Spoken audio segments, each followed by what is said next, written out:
In the eyes of the International Criminal Court, there's no question Thomas Lubanga is a war criminal. But what judges haven't decided yet is how to compensate his victims. It's the first time that there will be reparations in a case before the ICC, so it's going to really be a test of how they manage it. Back in 2012, Lubanga was the first person to be convicted of war crimes by the ICC.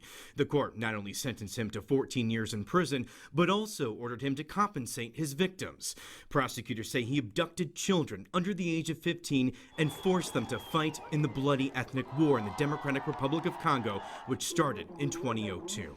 This week, organizations helping those former child soldiers spoke at the ICC. Many have contemplated suicide directly as a result of the rejection they experience by their families and community.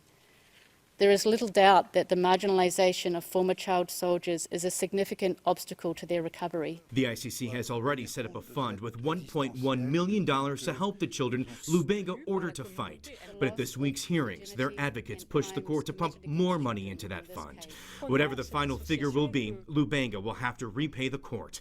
ICC observers say it's a tough task for the court to come up with an amount. How can you put a monetary value on the suffering of any individual? And it depends what kind of plan they come up with and what kind of tangible difference it can really make in people's lives. Now that the reparations hearings have wrapped up, the ICC says it'll decide at a later stage how much money will be handed out.